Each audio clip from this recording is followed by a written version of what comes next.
For more on this showdown over taxes, I want to bring in David Stockman live on the phone, as well as our own Peter Cook, who spoke with Senator McConnell earlier on. He's also joining us in this conversation. And Mr. Stockman, clearly there is a division within the Republican Party over taxes, no less.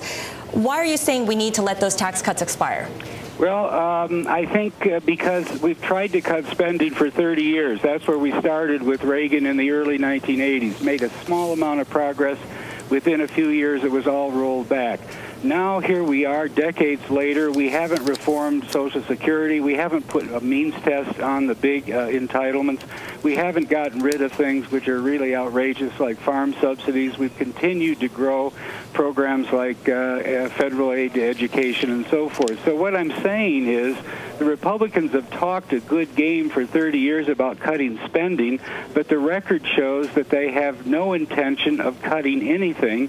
We now have a $1 trillion plus deficit that is growing mushrooming every year, and it's time to put up or shut up. We can't continue to issue $100 billion of bonds every month, which we're doing, and hope that somebody somewhere in the world will buy them. This is a very dangerous policy, and I think people like McConnell, who pretend they want to cut spending and never do, and then criticize everyone else for the reluctant step that we have to take to raise revenue, are really the worst kind of politicians. The Republican Party really is an embarrassment. Mr. Stockman, let me jump in if I could, sir.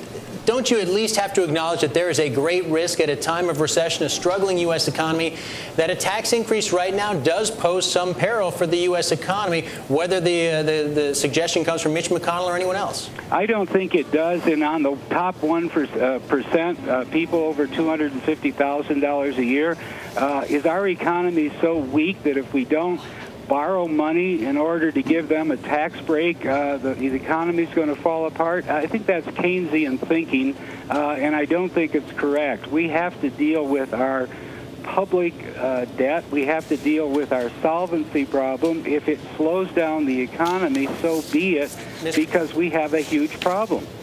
Mr. Stockman, their Republican argument, we heard it from Senator McConnell, a lot of those folks in that top 2%, they would argue are small business owners, the people who do the hiring for so much of the economy. Is that, again, not a concern? I think that is a myth. The fact, though, unfortunately, is we've had a phony boom for the last 10 or 15 years due to our lax fiscal policy and due to the endless money printing at the Fed. So we've created millions of small businesses who aren't going to survive. There just isn't a need for all those construction firms that were created, or all those restaurants and bars that somebody started in good faith. So the idea that somehow stimulating small business is going to save the economy is motherhood, but I just think it's not correct, and it's not a reason for cutting taxes.